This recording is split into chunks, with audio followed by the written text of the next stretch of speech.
राजा देखो। राजा जी महाराज जी कभी कभी ऐसा होता है कि किसी व्यक्ति से कोई गलती हो जाती है और दूसरा व्यक्ति उसे माफ भी कर देता है, फिर भी उसके मन में एक मानसिक दूरी बनी रहती है। महाराज जी, उस गांठ को कैसे निकाले मन से?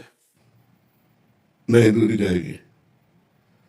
जब तक दोनों का हृदय एक नहीं होगा तब तक दूरी नहीं जाएगी। माफ कर देने मात्र से नहीं होता, प्रियता से होता है। जब हम असलियत में माफ कर देंगे तो हमारा हृदय प्रेम से द्रवित हो जाएगा। फिर हम ये नहीं देखेंगे वही व्यक्ति है जिसने ऐसा किया था, ये दृष्टि खत्म हो जाता माफ किया। जब जिस व्यक्ति को देख करके हमारे हृदय में आ जाए वही व्यक्ति है जो हमारा अहित किया, अभी माफ नहीं किया। माफ करना तब होगा जब हम ये बात भूल जाए कि इसने हमारा हित किया, हम उसे गले लगा ले, तब असलियत में माफ किया। और ऐसा माफ करने वाला ही हृदय से प्रेम करेगा, द्वेष नहीं। नहीं तो द्वेष बना रहेगा। जो हुआ उसको कैसे भूल जाए? और नाम जप से 1 मिनट में भूल जाते, 1 मिनट में उसको हम डिलीट कर देंगे। 1 मिनट में बड़ी से बड़ी घटना को डिलीट करने की सामर्थ्य होती नाम जप में। जैसे ही नाम रुका, हाँ, तो फिर उसका अभ्यास करना पड़ेगा ना। तभी हम कहते हैं हमसे लाखों लोग मिलते हैं, एक फोटो नहीं रखते, सब डिलीट करते हैं। अगर डिलीट न हो तो यही सब हमारे दिमाग में बने रहे कि हमारा भजन क्या हो, ये इसी का भजन हो। एक जहां यहां से उठे पूरा सब डिलीट और डिलीट। परीक्षा मान ले उसको कि परीक्षा है। नहीं, परीक्षा नहीं, अपना कार्य है यार। अपना कार्य झाड़ू पोछा लगाकर फिट रखना अपने हृदय को। ये सब कूड़ा करकट थोड़ी जबान रखना। कोई घटना हो गई, कोई गाली दे दिया, कोई हानि हो गई, कोई हमसे गलती हो गई, उसको तत्काल डिलीट करो, साफ करो, नाम जप करो, आगे बढ़ो। ये माया है, जरा सी चूक हो जाने पर गलती हो जाएगी। अब हाय हाय करना थोड़ी हमें हमें पूर्व के भूत भविष्य के चिंतन में लेकर के वर्तमान को थोड़ी नष्ट करना है। वर्तमान में राधा राधा कहते हुए उसको हटाओ। अगर इतनी सामर्थ्य नहीं है तो नाम जप करो, देखो आ जाएगी सामर्थ्य। 1 मिनट में सब हटाओ, राधा राधा राधा राधा होगा। वही प्यारे जो राम जी को गाएगा, राधा राधा राधा राधा राधा। दृढ़ विश्वास भगवान में जितना होता जाएगा उतना बेपरवाह होते जाओगे, जितना बेपरवाह होते जाओगे उतनी मस्ती आती जाएगी, जितनी मस्ती आती जाएगी उतने मुक्त होते जाओगे। आज लोग मस्ती समझते हैं शराब पीने में, नाचने में, गंदे आचरणों में। मस्ती होती है विकारों का नाश करने में। जब विकारों का नाश करके स्वात्मानंद में स्थित वही मस्त है। ये कोई मस्त है? मस्त तो वो है जो शरीर की भी परवाह नहीं रखता, जिसे मृत्यु का डर खत्म हो चुका है, जो भगवान के चिंतन में मस्त है, वही मस्त है। रीता वर्मा जी, मुंबई से। राजा जी महाराज जी हमारे अंदर भक्ति करते हुए भी बहुत से भय और संशय आते हैं, उसको कैसे दूर कर सकते हैं हम? क्या भय आता है, क्या संशय आता है? जब हम भगवान की शरण में हैं, भगवान कहते हैं करो सदा तिनके रखवारी, जिन बालक राखे मातारी।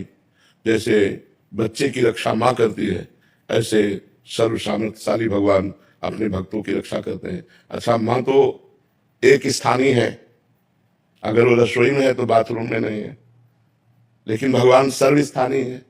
हम जहां हैं वहां भगवान हमारे हैं। माँ तो एक सीमित सामर्थ्य वाली है, भगवान तो असीम सामर्थ्य वाले हैं। माँ अल्पज्ञ है, भगवान सर्वज्ञ है। फिर ऐसे भगवान मेरे स्वामी हैं, मैं क्यों डरूं, मैं किस बात का संशय करूं? इसका मतलब अभी शरणागति पुष्ट नहीं हुई, अभी भगवान नाम जब ठीक से नहीं हो रहा, इसीलिए संशय और भय है। नहीं तो भय किस बात का? अहतु की कृपालु परम मंगल भवन प्रभु हमारे स्वामी है, मुझे किस बात का भय? उनका जो विधान है, जो विधान होगा वो सब मंगलमय होगा। आज तक कभी भगवान किसी का मंगल नहीं किए, तो हम शरणागत हैं, हमारा मंगल क्यों करेंगे? और वही पूरे विश्व विधान करने वाले विधाता है, तो वो हमारा ऐसा विधान क्यों रचेंगे जिससे हमारा मंगल होगा? इसलिए हमें भय नहीं करना चाहिए, संशय नहीं करना चाहिए। इसके लिए नाम जप करो और भगवान की लीला कथा सुनो, जिससे हृदय पवित्र हो जाएगा। अपवित्र हृदय में संशय और भय रहता है, पवित्र हृदय निर्भय और निसंशय रहता है, उसमें संशय नहीं होता, कोई संशय नहीं। अवश्य अवश्य भगवान हमारी रक्षा करेंगे, ये हमें दृढ़ विश्वास होना चाहिए। अवश्य अवश्य भगवान हमारी आवश्यकताओं की पूर्ति करेंगे, ये दृढ़ विश्वास होना चाहिए। अमित कुमार जी, गोरखपुर से। राजा राजा जी महाराज जी मैं ध्यान लगाता हूँ परंतु कुछ ही दिनों में अपने मार्ग से भटक जाता हूँ महाराज जी। अंधेरे के सिवा और कुछ ध्यान में क्या पकड़ पाओगे? अंधेरे के सिवा कुछ नहीं पकड़ पाओगे। ध्यान के लिए पहले नियम है, अयम नियम आसन प्राणायाम, और फिर धारणा, फिर ध्यान, फिर समाधि, अष्टांग योग के अंतर्गत है। नाम जप करो और नाम का ध्यान करो, कलयुग में इसी से उद्धार है। नाम का ध्यान करते हुए जब करोगे वही राधा किशोरी का रूप आ जाएगा, वही सब कुछ आ जाएगा। नाम नाम कलयुग में नाम है, नाम जप करो। नाम जप करते हो? हाँ, नाम जप करो, नाम नहीं लगे रहो। तो ये सब जैसे करते हैं, जब मान लीजिए बहुत मन कर रहा है, कर रहे हैं, फिर अचानक से टूट जाता है, मन भ्रमित फिर जोड़ो, फिर उसे जोड़ो, जहां फिर भागे फिर जोड़ो उसे बार बार। करत करत अभ्यास के जड़ मत होत सुजान, रस्सी आवत जात ही सिल पर होत निशान। पत्थर में चिन्ह बन जाता है तो मन में नाम क्यों अंकित नहीं हो जाएगा? हम बार बार अभ्यास करें भगवान के नाम जप का, तो हमारा मन जो भाग रहा है वो धीरे धीरे स्थित होने लगेगा। सोनू जी। राजा राजा जी महाराज जी मेरे मित्र जब अधर्म से कमाते हैं, उनकी चमक धमक को देखकर मन लालसा उठती है कि मुझे और मेरे परिवार को भी लौकिक धन की प्राप्ति हो, इसी लोभ से मैं प्रतिदिन दूसरे को ये नहीं देखते हो कि नष्ट हो जाते हैं। रावण ने अधर्म किया तो रावण को कुल रोग नहीं आ रहा, हिरण्यकश्यप ने अधर्म किया तो भगवान ने फाड़ के फेंक दिया। यहाँ नहीं देखते हो जो अधर्म करते हैं, बड़ी बड़ी कोठी बनाए उसके बाद नष्ट हो जाते हैं। एक होती है चूक होना और एक होता है अधर्म करना। चूक होना जैसे मैं चल रहा हूं, अब मैं कहीं आसक्त हो गया, मैं फिसल गया, मैं काम क्रोध में, उसको संभालना वो एक बात अलग होती है। लेकिन मैं ये देख करके कि अधर्माचरण कर रहा, मैं भी अधर्माचरण करूं, तो ऐसे उदाहरण कितने यहाँ है, मिट्टी में मिल गए। अधर्म का नाश होता है, धर्म की जय होती है। महाराज जी ऐसा अधर्म करने का तो बिल्कुल मन नहीं करता कि ऐसा लगता है कि हम मतलब 10-15 साल से फैक्ट्री में काम करते हुए बचपन से ही तंग रहे। अब इन लोगों के वैसे ही काम कर करो के इसमें पूर्व का पुण्य उनका, समझो बच्चों, पूर्व का पुण्य उनका उनको जब तक साथ देगा, वो कुछ करें या ना करें, वो करोड़ों में खेलेंगे। और जब उनका पाप लगाएगा, और वर्तमान का पाप और पूर्व का पाप लगेगा, उनको ब्लास्ट कर देगा, नष्ट कर देगा। आज तुम धर्म से चल रहे हो, नमक रोटी खा रहे हो, अच्छे आदमी हो, तुम्हारे बच्चे स्वस्थ होंगे, तुम्हारा भाव ठीक रहेगा। और अगर तुम गलत आचरण करोगे, तुम्हारे परिवार में अशांति हो जाएगी, तुम अशांत हो जाओगे। पक्का समझो, शास्त्र के विरुद्ध आचरण करने वाला थोड़ी देर झूम सकता है, इसके बाद नष्ट हो जाएगा। जैसे दुर्योधन और धर्मराज युधिष्ठिर, पाप आचरण करने वाला दुर्योधन छत्र लगा के चलता था, महाराज को 12 वर्ष का वनवास, 1 वर्ष का ज्ञातवास युधिष्ठिर को। लेकिन हस्तिनापुर नरेश की जय, धर्मराज युधिष्ठिर, और विनाश पूरे 100 के 100 मारे गए। तो हमको परिणाम देखना, वर्तमान को नहीं देखना। और जहाँ में फिर मैं स्कॉर्पियो फैक्ट्री की छुट्टी भाई जैसी टाइम मिलो वो घर के गृहस्थ के काम तो क्रिया के दाम की परिक्रमा आदि। हाँ बिल्कुल बिल्कुल, इससे जो मिलेगा वो स्थायी मिलेगा। अच्छा घरवाली हम सब जहाँ लोग में करते गए एक दिन। बिल्कुल बिल्कुल, ये जो धाम की परिक्रमा, गिरिराज जी की परिक्रमा, नाम जब, इससे जो मिलेगा वो स्थायी मिलेगा उसका। और भगवान निश्चित अपने भक्तों की पूर्ति करते हैं, ये तो पक्का समझ लो। रोज हम कभी जो ऐसी एक अंदर से आवाज नहीं करते कि देखा रहे एक लोग आदि तुम ठाकुर। हाँ बिल्कुल बिल्कुल, और धाम परिक्रमा करो जो कि नहीं, हम भगवान के बच्चे हैं, हमारा अधिकार है भगवान से मांगना, इसमें कोई बात नहीं। भगवान ने 4 प्रकार के भक्त बताए, आर्त भक्त, अर्थार्थी भक्त, जिज्ञासु भक्त और ज्ञानी भक्त। यदि हम भगवान से अपने मांगते हैं तो जैसे अपने बाप से हम अपनी वस्तु मांगते हैं, ऐसे हम अपनी वस्तु मांगते हैं। हमारा अधिकार है, आपने हमें जन्म दिया है, आपने परिवार दिया है, हमें धन की आवश्यकता है, तुम किससे मांगे? आप लक्ष्मीपति हो, आप हमारे पिता हो, आप हमारे अंशी हो, आप हमें दो। हमें वो कर्म बताओ जिससे धन प्राप्त हो, हमें वो व्यवस्था बताओ जिससे धन प्राप्त हो। तो मांगना चाहिए, हम निषेध नहीं करते। वो प्रेम भक्ति की बात अलग है, जो प्रेम में पहुंच गए वो फिर कामना नहीं करते। लेकिन जिनको आवश्यकताएं हैं तो हमें लगता है भगवान से ही आवश्यकता की पूर्ति करनी चाहिए। उर्वी जी अहमदाबाद से, राधे राधे महाराज जी। महाराज जी, क्या सच में भीतर की प्रेरणा या अंतर्बोध होता है? और जब भीतर से कोई स्वर या संकेत मिलता है तो कैसे पहचाने कि भगवान की प्रेरणा है हमारे मन की कल्पना? जो सत्य शास्त्र सम्मत वो भगवान की प्रेरणा है। जो असत्य, पापयुक्त, अधर्माचरण वो हमारे मन की प्रेरणा होती है। मन में 2 विभाग हैं, एक सतमन और एक असत मन। असत मन गंदे आचरणों के लिए आदेश करता है, संकल्प बनाता है, और जो सत मन है उसका विरोध करता है कि नहीं। पर वो सत मन कमजोर हो चुका है और असत पावरफुल हो चुका है। अब हमको साधना के द्वारा सत पक्ष को पुष्ट करना है, जिससे असत पक्ष एकदम नष्ट हो जाए। जैसे कहा, मन को जिसने मार लिया बस हो गया भजन। तो वो असत पक्ष का जो मन है उसको मारना है। जो गंदी बातें, गंदी आदतें, जो इंद्रियां विषयों की तरफ जा रही हैं उनको रोकना, ये हमारे को समझना होगा। इसीलिए कहा गया कि सत्संग सुनो, शास्त्र स्वाध्याय करो, जिससे आपको पता चले कि हमारी सत इच्छा क्या है और असत इच्छा क्या है। असत इच्छा का त्याग करना होगा, वो असत मन की प्रेरणा है, और सत इच्छा भगवत स्वरूप मन की प्रेरणा है, क्योंकि भगवान ही मन है। इंद्रियाणाम मनुष्यास्मि, भगवान ने कहा इंद्रियों में मैं मन हूं। तो कौन मन है? सत मन है। असत मन का त्याग करने के लिए दुष्ट शब्द लगाया गया है। ये दुष्ट मन, ये दुष्ट इंद्रियां जो भोगों की तरफ प्रवृत्त हो रहे, इनको रोकना है। एक कहा गया इंद्रियाणाम मनुष्यास्मि, इंद्रियों में मैं मन हूं, भगवान कह रहे, और कहा गया ये दुष्ट मन। तो जो असत मन है वो दुष्ट मन है, जो सत मन है वो भगवान है। हमें सतमन की बात सुननी, असत मन का त्याग करना है। अंकित जी उज्जैन से, श्री हरिवंश। श्री हरिवंश महाराज जी। महाराज जी, शरणागति के लिए भगवान की कृपा कितनी महत्वपूर्ण है? पूरी की पूरी उन्हीं की कृपा। नहीं, कभी आप भगवान का नाम नहीं जप सकते, आप कभी सत्संग नहीं कर सकते, आप भगवत मार्ग में चल ही नहीं सकते बिना भगवान की कृपा की। जैसे आपको मनुष्य शरीर मिला तो भगवान की कृपा से मिला। आप यहाँ वृंदावन आए तो श्री राधा रानी की कृपा से आए। आप यहाँ साधु समागम में बैठे तो कृपा से बैठे। अब मुझे भाव भरोसा हनुमंता, बिनु हरि कृपा मिले नहीं संता। हरि की कृपा से संत संग मिलता है, हरि की कृपा से नाम जप में रुचि होती है, हरि की कृपा से ही हरि शरणम, ऐसा हमारा भाव आता है। पूरी की पूरी भगवान की कृपा के ऊपर है, पर भगवान की कृपा का स्वरूप अलग है। भगवान जब कृपा करते हैं तो साधु समागम देते हैं, संत संग देते हैं। सच्चे संतों का संग, उनकी वाणी हमारे हृदय में जाकर मथती है और हमको गंदे आचरणों से बचाकर अच्छे आचरणों में चलाती है। भगवान की शरणागति में बिना संत के शरणागति हो ही नहीं सकती। आज तक किसी को भी हुई है तो संतों से ही हुई है, और जब संत वाणी हम अपने आचरण में उतार सके तो समझ ले हमारी शरणागति पुष्ट हो रही। जो संत के वचनों के अनुसार चलने लगता है वो भगवान तक पहुंच जाता है। महाराज जी, कृपा और अकृपा क्या है, इन्हीं का प्रश्न है। अकृपा है भोगों में रत रहना, रुपए की चाह रखना, नाना प्रकार की सुख संपत्ति वैभव को ही सब कुछ मानकर प्रभु को भूलकर अपने जीवन के समय को नष्ट करना, यह अकृपा है। और मुख वर्णत हरिवंश चित्त नाम हरिवंश रति मन सुमिरन हरिवंश, यह जो कृपा हरिवंश की। जब हमारे मन में भगवान का चिंतन चल रहा है, चित्त चिंतन करते हुए शरीर चेष्टाएं कर रहा है, संसारिक कार्य शरीर कर रहा है, लेकिन मन भगवान में है। कर से कर्म करो विधि नाना, संतों ने कहा मन रखो जहां कृपा निधाना। भगवान कृपा निधान प्रभु में मन लगा हुआ है, सावई मना कृष्ण पदारविंदयो, और शरीर चेष्टा में लगा हुआ है, वो कृपा पात्र है। जिसके मन में बात बैठ गई कि भगवान का नाम रूपी धन ही सर्वश्रेष्ठ सुख है, वो भगवान का कृपा पात्र है। और जिसके मन में बैठा संसार के भोगी सुख है, भगवान से विमुख है, वो अकृपा पात्र है। पुष्पलता जी। राधे राधे महाराज जी। महाराज, हमारे भीतर जो मल विक्षेप और आवरण है वो क्या है और कैसे दूर होगा? मल जो हमारे अंदर जन्म जन्मांतरों से भोगों के संस्कार हैं, ये भोग लूं वो भोग लूं वो भोग लूं, विषय ही मल है। विषय चिंतन, विषय क्रिया, विषय भोगों की इच्छा, यही मल है। विक्षेप जो हम भजन करते हैं, बार बार मन विषयों में जाता है, बार बार भोगों में जाता है, बार बार पद प्रतिष्ठा में जाता है, उसे विक्षेप कहते हैं। आवरण अहंकार, जन्म और मरण का मूल चक्र चलाने वाला यह अहंकार है।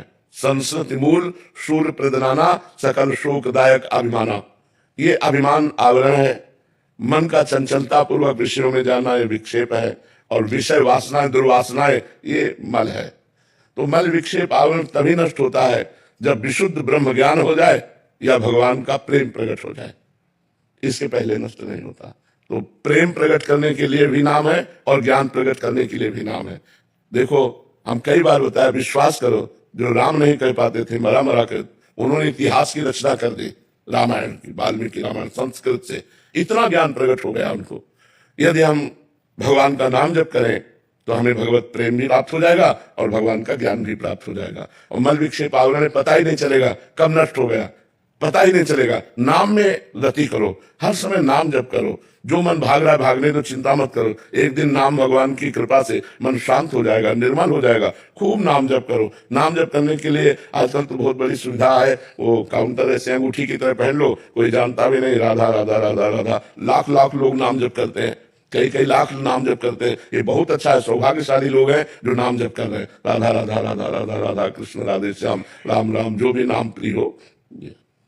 सुरेश सोमानी जी। राधे राधे। राधे राधे महाराज जी। महाराज जी, मनुष्य को ज्ञात है कि शरीर नश्वर है। नहीं, ज्ञान नहीं है, ये ज्ञान नहीं है। जैसे स्वप्न में हम अपने को सोया हुआ नहीं मानते, स्वप्न में अपने को हम सोया हुआ नहीं मानते। भला सोया हुआ मानते, ऐसा लगता सत्य हो रहा है, लेकिन हो नहीं रहा था, हम सो रहे थे। ये कब जाने? जब जगे। अभी सही माने में नहीं जाने कि शरीर नाशवान है, सब कुछ छोड़ के जाना है, पास कुछ ले नहीं जाना। जिस दिन असलियत में जान जाओगे ना, हाहाकार मच जाएगा तुम्हारे हृदय में। एक सेकंड भी भगवान से विमुख तुम वो समय नहीं नष्ट करोगे। हर समय लगेगा जब जाना है यार, पता नहीं किस मिनट में जाना है, कुछ लेके नहीं जाना है, कोई अपना नहीं है, राधा राधा राधा राधा राधा राधा राधा। अभी बेईमानी है, अभी अज्ञान है, अभी अधर्माचरण है, अभी संसार अच्छा लगता है, इसका मतलब जानकारी नहीं हुई। जानकारी है तो एक मिनट एक सेकंड भी व्यर्थ नहीं जाएगा। हर समय तुम भगवान का भजन करोगे। सब लोग हम जानकारी जानते हैं, जब हम 100 लेकर के चलते हैं तो यही बोलते हैं राम नाम सत्य है, और सत्य बोलो मुक्ति है। कौन कौन नहीं जानता ये बात? राम नाम सत्य है, तो सत्य पकड़ो ना। लेकिन वहां 100 जन रहा है और वहां बीड़ी पी रहे हैं, तंबाकू खा रहे हैं, तो देख रहे हो ना लोग। यहाँ जो कमाई की सब यही रह जाएगी। अगर नाम जप नहीं है, भगवान की आराधना नहीं, परमात्मा ज्ञान नहीं, तो पाप और पुण्य इसी की पोटली बांध करके सबको जाना होता है। असलियत में ज्ञान नहीं है। अगर ज्ञान होता तो सत्य वस्तु को पहचान लेते। अब ये ऐसे ही सुनी सुनाई बातें हैं कि शरीर नाशवान है, जब मरने का डर घुस जाता है अंदर ना, तो भगवान ही सुनाई देते हैं। अगर तुम ये गारंटी लेते हो कि कल सुबह तक जी जाएंगे, तो धोखे में हो। अपनी मरण धर्मा शरीर, पानी का बुलबुला कब फूट जाए, ऐसे हम कब मर जाए कुछ पता नहीं। हम सब जिसकी अच्छी किडनी के कारण बैठा जा रहा है, एक्सीडेंट हुआ मर गया, कोई भरोसा है? एक सेकंड में दौड़ते दौड़ते, नाचते नाचते, खेलते खेलते दिल फेल हो गया, मर गए। क्या भरोसा इस जिंदगी का साथ देती नहीं है किसी का, किसी का साथ। नाम जप करो, असलियत में ज्ञान हो जाएगा तो भगवान की तरफ बढ़ोगे। संसार के झूठी वस्तुओं को ग्रहण नहीं करोगे। वो रहते हुए भी मन सब कुछ कर रहा है, लेकिन मन भगवान में, पता है सब झूठा है, सब छूट जाएगा। यहाँ सब नाटक चल रहा है, कोई सत्य प्यार नहीं कर रहा। सत्य प्यार कोई नहीं, अपनी अपनी वासनाओं की पूर्ति के लिए प्यार का ड्रामा हो रहा है। यहाँ कुछ प्यार नहीं है। यहाँ सत्य प्यार तो भगवान से है, वही एक सत्य है। ये ज्ञान हो गया तो बढ़िया महात्मा हो गया, गृहस्थी में रहते हुए भी। अंजलि जी बैंगलोर से। राधे राधे महाराज जी। महाराज जी आपके चरणों में कोटि कोटि प्रणाम। महाराज जी सभी गुरुजन हमको अपने अंदर देखने और अपने आप को देखने को बोलते हैं, हमें स्वयं को देखने और पहचानने की विधि क्या है? बहुत कठिन विधि है। पहले सत्य असत्य का विवेक हो, वो सत्संग से होता है। बिन सत्संग विवेक ना होई। और जब विवेक होता है तो लोक पर लोक के समस्त भोगों से वैराग्य हो, फिर शम इंद्रियों का निग्रह हो, दम मन का निग्रह हो, हर कष्ट सहने की सामर्थ्य हो इस मार्ग में चलने के लिए। श्रद्धा, संत और गुरुजनों पर पूर्ण श्रद्धा, और चित्त निरंतर भगवान के चिंतन में रत, और बस एक लगन, मैं संसार से मुक्त होकर के ये जानना चाहता हूं मैं कौन हूं। तब जाकर के इस संसार का त्याग होता है। ये संसार है, शरीर संसार है, मैं नहीं हूं। तो धसता हुआ जब अंदर जाता है तो अपने आप से अपने आप को पहचान जाता है, लेकिन इसके लिए जन्म जन्म यत्न करना पड़ता है। तो भगवान का नाम जप करो, गंदे भोगों से बचो, गंदे दृश्यों से बचो, सांसारिक मनोरंजन से बचो, तब तो मन को मारोगे, तब तो अंदर आओगे। अभी तो बाहर ही है, अधिक समय मोबाइल में जा रहा है, व्यवहार में जा रहा है। अंदर कौन पहचानने की चेष्टा कर रहा है मैं कौन हूं, कहां पहचानने की चेष्टा कर रहा है? तो नाम जप करो, शास्त्र स्वाध्याय करो, संतों का संग करो, गंदे भोगों से वैराग्य धारण करो, तो विवेक के द्वारा हम जान पाएंगे कि हम कौन है। जब अपने को जान गए स्वयं मुक्त हो गए। बस खेल है, अपने को जान गए स्वयं मुक्त हो गए। अपने को जान नहीं पाए, अपने को स्त्री मान रहे, अपने को पुरुष मान रहे, और संसार के भोगों में रहते हैं, इसलिए हमारा बार बार जन्म मरण हो रहा है। मोहित शर्मा जी। राधा राधे महाराज जी। महाराज जी मैं एक ज्योतिषी हूँ, क्या मुझे लोगों से दक्षिणा लेने में पाप लगता है, और क्या किसी के भविष्य की कामना के लिए भी झूठ बोलना पाप है? ज्योतिष शास्त्र सत्य है, इस पर हम कोई प्रश्नवाचक चिन्ह नहीं लगाते। परीक्षित जी के जन्म होते ही ज्योतिष से यहां तक निकाल दिया था कि तक्षक सर्प काटेगा और तुम्हारी मृत्यु होगी। जन्म से लेकर मृत्यु तक ज्योतिष शास्त्र वर्णन करने में समर्थ है, पर ज्योतिष शास्त्र का सम्यक ज्ञान होना चाहिए। क्योंकि आपकी बात पर विश्वास मानकर कोई टेंशन में ना जाए, कोई संशय में ना हो जाए, कोई परेशान ना हो जाए। हमको चाहिए, हमें वो बातें बतानी चाहिए जिससे वो पॉजिटिव चिंतन करके अपने जीवन से लड़ सके। अगर हम निगेटिव चिंतन वाली ज्यादा बातें बता देंगे तो वो उसी में चिंतन करके परेशान हो सकता है। तो ज्योतिष शास्त्र का ज्ञान होना चाहिए। तो अगर हम झूठ ना बोले और हम निगेटिव मानसिकता में ना डाले, और ज्योतिष के अनुसार अगर हम वर्णन करते हैं उसके बाद वो हमें दक्षिणा दे देता तो कोई पाप नहीं है। तो जब किसी के लिए मतलब कोई आदमी उससे भयभीत है तो उसको बचाने के लिए उसका झूठ बोल दिया जाए तो उसमें पाप लगता है? झूठ से बच तो नहीं जाएगा, लेकिन हमको उपाय बताना चाहिए। नहीं, उपाय बताते हैं, जैसे किसी वो बता दिया किसी पंडित जी ने काल शब्दों से तुम मरोगे, और वो मेरे पास लेके आए, हाँ तो वो भय निकालने के लिए ये बोलते हैं कि तेरा कुछ भी नहीं हो सकता, तू बिल्कुल सही है। तो ये कोई नहीं, ये तो सही बात सपोर्ट, हम वही तो कह रहे हैं कि हर व्यक्ति के मन में पॉजिटिव विचार डालने चाहिए। काल सर्प दोष है, आप राधा राधा जपो, अगर नष्ट ना हो जाए तो मुझे बताना, परम सत्य नष्ट हो जाएगा, हर दोष नष्ट हो जाएगा। तो हमें लगता है कि जैसे आप लोगों के पास 10, 20, 25 लोग आते हैं, 50 लोग आते हैं, तो उनको उपाय बताइए। आप गजेंद्र मोक्ष का पाठ कीजिए, आप राम रक्षा स्तोत्र पढ़िए, हाँ आप नाम जप कीजिए, आप किसी ऐसे अनुष्ठान होता है जिससे उसका मंगल हो। उसको भयभीत न कीजिए, भय वाली बातें हटा दीजिए, और जो ज्योतिष का तुम्हें ज्ञान है उसके अनुसार बताइए, वो दक्षिणा दे देता तो कोई पाप नहीं है। सुजल जी। राधे राधे महाराज जी। प्रभु जी भोजन हमारे जीवित रहने का मुख्य हिस्सा है प्रभु जी, परंतु बुजुर्ग और आजकल के युवा घर में छोटी छोटी बात पर क्रोधित हो जाते हैं, भोजन फेंक देते हैं, घर का भोजन ग्रहण करना बंद कर देते हैं। क्या ऐसा करने से प्रभु जी? नहीं, ये क्रोध है, ये क्रोध जो है वो अशांति का मूल है, इसमें कोई लाभ नहीं है। भोजन फेंक देना तो बहुत ही निंदनीय बात है, क्योंकि अन्नम ब्रह्म, शास्त्रों में लिखा अन्न ब्रह्म है, जिससे हमारे जीवन का पोषण होता है। तो अगर हमारी रुचि नहीं तो हम पैर छू करके उठ के चल देते हैं, लेकिन ऐसे भोजन फेंक देना यही तो बुद्धि भ्रष्ट हो जाती है, बुद्धि खराब हो गई तब ऐसा है। अब घर का शुद्ध भोजन नहीं पाओगे तो बाजार का जाके अशुद्ध भोजन पाओगे, उससे और बुद्धि खराब होगी। हमें लगता है क्रोध नहीं करना चाहिए। अगर हमें क्रोध करने के कारण ऐसा लगता है आज मैं उपवास करूं भोजन ना पाऊं, तो आई हुई सामने थाली को प्रणाम करो और शांत भाव से उठ जाओ। जब आज भोजन ना पाओ ये प्रक्रिया ठीक है, लेकिन भोजन को फेंक देना और घर में क्रोध का तांडव मचाना ये तो उचित नहीं है। कभी कभी हम एक हफ्ते 10 दिन के लिए भोजन छोड़ देते हैं, क्या भोजन छोड़ना ही क्रोध का शांत हो जाना होता है? हाँ, ये भी ठीक है। हम इस बात पर तैयार हैं कि अगर आप गुस्सा मत कीजिए, लड़ाई मत कीजिए, आप अपने को कंट्रोल करना चाहते हैं, एक पल कहीं बाजार में मत पाइए, उपवास कीजिए, एक हफ्ते उपवास कीजिए, आपका पाप नष्ट होगा, आपकी तपस्या बढ़ेगी, आपकी पवित्रता बढ़ेगी, इसमें कोई परेशानी नहीं। जल पी का काम चला लीजिए, अगर इतनी सामर्थ है तो बहुत अच्छी बात है, हम उसका सपोर्ट करते हैं, निषेध नहीं करते। जी बड़ो गुस्से को काबू करने के लिए नहीं, वो दूसरे पे प्रेशर बनाने के लिए कि नहीं, ये गलत बात है कि हमें दुखी देख करके हमारे परिवार के लोग दुखी हो, ऐसा नहीं होना चाहिए। हम अपने को कंट्रोल करने के लिए कर रहे हैं, ना कि किसी को दुख देने के लिए कि अब हम नहीं खाते हैं सब कोई परेशान है, ऐसा भी नहीं होना चाहिए। सबको परेशान करने के लिए नहीं करना चाहिए, अपने क्रोध को शमन करने के लिए कर लेना चाहिए। इसमें कोई काम क्रोध के शमन के उपाय हैं, तो अगर ऐसा उपवास कर लेता है तो कोई बड़ी बात नहीं है। का एक प्रश्न था कि माँ जी आज के समय में बच्चों को किस प्रकार अपने कार्यों को करते हुए अच्छे और बुरे के बारे में आत्ममंथन करने की आदत डाली जाए। अभी आज ही हम बोले थे कि जैसे मकान की नींव मजबूत हो तो मकान कैसा भी बना लो सुरक्षित रहेगा। ऐसे ही हमारे सनातन धर्म में 4 आश्रम हैं। पहला आश्रम है ब्रह्मचर्य, दूसरा है गृहस्थ, तीसरा है वानप्रस्थ और चौथा है संन्यास। तो हमारे सनातन धर्म के इन आश्रमों की प्रथम नींव है ब्रह्मचर्य। यदि हमारे बच्चे व्यभिचार दोष से युक्त हो जाएंगे, व्यसन से युक्त हो जाएंगे, तो माता पिता की आज्ञा का पालन ना करके वो हमारे राष्ट्र की उन्नति के योग्य न रह करके वो डिप्रेशन में चले जाएंगे, वो परेशान हो जाएंगे। आज हमारे नए बच्चे व्यसन में ज्यादा फंस रहे हैं, व्यभिचार में ज्यादा फंस रहे हैं। तो हमें चाहिए जैसे माता पिता को कि मित्र की तरह उनको बैठा कर समझा रहे कि इसका भी एक समय है। अभी आपका समय विद्या अध्ययन के लिए है, अभी आप गलत आचरणों में मत जाए।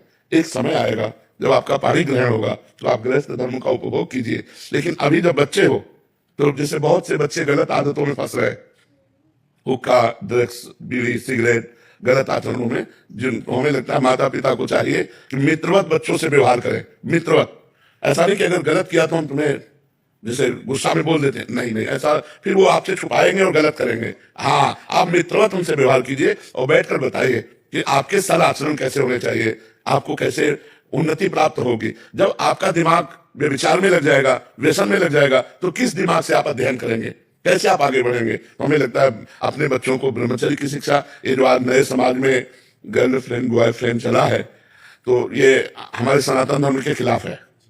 जो हमारे सनातन धर्म, हम दोस्ती के लिए मना नहीं करते, दोस्त बन जाओ, चाहे बच्चा बच्ची बन जाए, चाहे बच्चे बच्चे बन जाए, दोस्त बन जाओ, लेकिन गलत व्यवहार मत करो, व्यभिचार मत करो, गंदे आचरण मत करो, जिससे तुम्हारा जीवन उन्नतिमय हो जाए, भागवतिक हो जाए। अगर अध्यात्म के बिना आधुनिक उन्नति तो वो सही नहीं है, अध्यात्म के साथ आधुनिक उन्नति। तो देखो, विद्या विनय सिखाती है और आज के बच्चे पढ़ लिख कर माता पिता को जवाब दे रहे हैं, उदंडता कर रहे हैं। तो विनय कहाँ रही, विद्या विनयम ददाति, धन्य होकर अपने माता पिता के पैर छूकर उनकी बात मानना आज हमारे सनातन धर्म का ही नियम। प्रातः काल उठ के रघुनाथा, माता पिता गुरु नावे माथा, आज कहाँ रह गया है।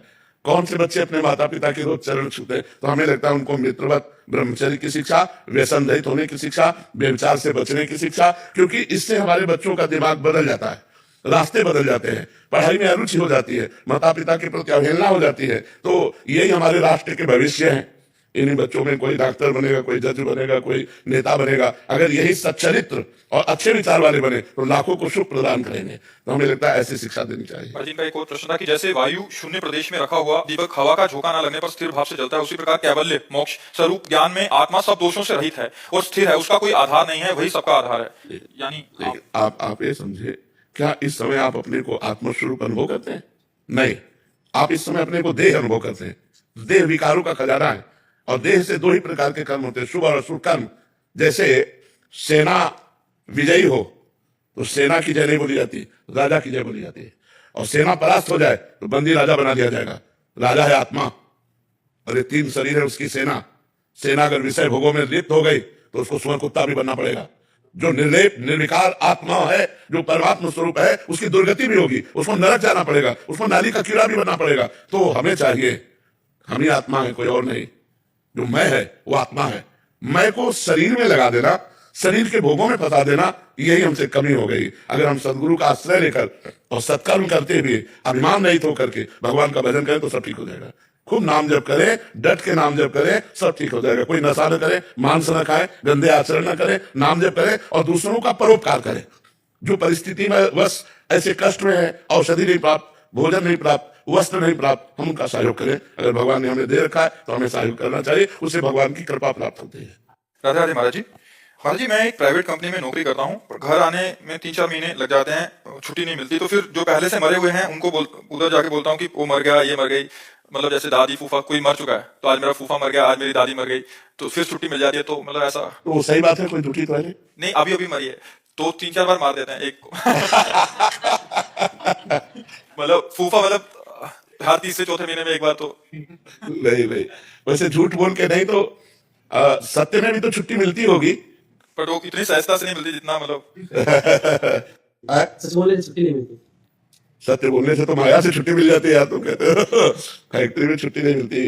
अब हम तो कभी फैक्ट्री गए नहीं तो हमको तो ज्ञान है नहीं, लेकिन हम ये कहते हैं कि झूठ बोलना अच्छा नहीं है।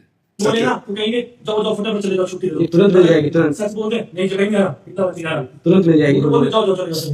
महाराज यहाँ 1.5 महीने मगर बोले वृंदावन जाते तो बिल्कुल ही नहीं। आज भी आपसे मिलने के लिए आज भी मैं झूठ बोल के आऊंगा। कलयुग का प्रभाव है, झूठा ही लेना, झूठा ही देना, झूठा ही भोजन, झूठ चबेना, कलयुग का एक प्रभाव है। लेकिन नहीं, असत्य संपादक पुंजा, ये पाप है, ये तो पक्का है। झूठ बोलना पाप है।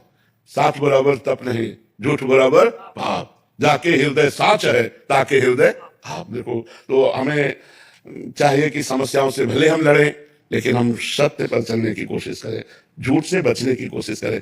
अच्छा, भजन और धाम और भगवत प्राप्ति के लिए झूठ बोलना झूठ नहीं होता। जैसे आप भगवान के लिए रो रहे हैं, तो आपसे कोई पूछे कि आप भगवान के लिए रो रहे हैं, हमें कहा भगवान के लिए रोना था, आज हमारे शरीर में दर्द है इसलिए रो रहे, तो वो बच गए। जैसे एक सिद्ध महापुरुष थे, तो राजा के यहाँ भागवत हो रही थी, राजा भी बैठा हुआ था और भागवत हो रही पूरा। तो जो ही श्री कृष्ण रूप माधुरी का वर्णन हुआ, तो उन्होंने ओंकार मारी और बेहोश हो गए, और भागवती सारे सद्गुण प्रकट उनमें। अब राजा ने देखा ये लक्षण तो महाभागवत के हैं, वो उठा और चरणोदक उतारा, आरती की और हाथ जोड़े बैठा उनके चरणों के बाद। जब वो भाव से बाहर हुए तो उन्होंने देखा कि राजा, उनका महाराज कैसे बैठे हो? तो उनका आप में अष्ट सात्विक भाव देखे प्रेम के, इसलिए मैं धन्य हो गया। तो उनका नहीं, मेरे अष्ट सात्विक भाव नहीं आते, मुझे मिर्गी आती है, मिर्गी आती, बच गए अपने। तो कहीं कहीं भागवती छुपाने के लिए, भजन को बढ़ाने के लिए, अपनी महिमा को गुप्त रखने के लिए वो झूठ बोल देना निषेध नहीं। जैसे आप धाम आए हैं तो ये निषेध नहीं कि आप झूठ बोल करके किसी कार्य प्रणाली से आप साधु समागम में आए, ये तो वो धन्य हो गया। सत्य से बढ़कर वो झूठ हो गया। आज हम बिहारी जी के दर्शन करेंगे, राधा वल्लभ जी के दर्शन करेंगे, वृंदावन की परिक्रमा देंगे, संत समागम, यही तो सत्य है, और तो सब झूठा ही है। हमें लगता है कि भागवती कार्यों के लिए यदि हम कहीं झूठ बोल देते हैं तो कोई परेशानी नहीं, लेकिन हम सांसारिक कार्यों के लिए झूठ से बचने की कोशिश करें। यद्यपि आज हम कह सकते हैं कि झूठ का बहुत बड़ा और सत्य का बहुत छोटा क्षेत्र रह गया है। हमें लगता है मोबाइल ही झूठ बुलवाता है। भाई, हम तो इस समय वृंदावन में तो नहीं, आगरे में है, कल आके बात करेंगे, वहां बगले वाले मकान में है। तो ये मोबाइल झूठ बोला। कलयुग का कुछ ऐसा प्रभाव हो गया है कि झूठ की बहुत ज्यादा चलन हो गई, नहीं हो गई? व्यापार में देखो तो हर कार्य में देखो, अब पता नहीं चल रहा कि आदमी सत्य बोलता कब है, नहीं पता चलता है। अब मानना ही पड़ेगा झूठ को ही सत्य, नहीं तो सत्य बोलना बड़ा कठिन होता चला जा रहा है, बड़ा कठिन होता चला जा रहा है। जहां सत्य पर हमें विश्वास, वहां भी झूठ का प्रवेश हो रहा है। तो हमें लगता है बचना चाहिए, हम लोगों को झूठ से ज्यादातर बचने की कोशिश करना चाहिए। जी, आजकल तो इंटरनेट मीडिया आदि पे भी एआई का जब से ये ट्रेंड आया महाराज जी, ऐसे भी हो जाता है कि ऐसा लगता है कि सच में ऐसा हुआ है, क्योंकि इतना ज्यादा वो भी एक झूठ का मतलब कैसे आप काफी जगह ऐसा आपकी वॉइस को चेंज करके आप किसी का घड़ी का प्रचार कर रहे हो कि ये घड़ी बहुत अच्छी है, ऐसा टाइम देती है, आपका समय सही हो जाएगा। जैसे कल आपका चल रहा था महाराज जी 3 दिन से हॉस्पिटल में भर्ती है, समाचार वाले चल रहे थे, मीडिया वालों ने चला दिया। ये 3 दिन से महाराज जी हॉस्पिटल, 3 दिन से हम बड़ी जोर से एकांतिक कर रहे हैं। तो एकांतिक भी तो देख लेना चाहिए कि आज का एकांतिक पड़ा हुआ है। तो आप महाराज जी, सत्य को झूठ और झूठ को सत्य, वो उस पे ऐसा लगेगा कि ये पुराना होगा, ये असली को ऐसा लग रहा है कि नकली, और नकली को ऐसा लग रहा है असली है। महाराज जी, मैं श्री जी की कृपा से नाम जप करने का भी प्रयास कर रहा हूँ, नशा भी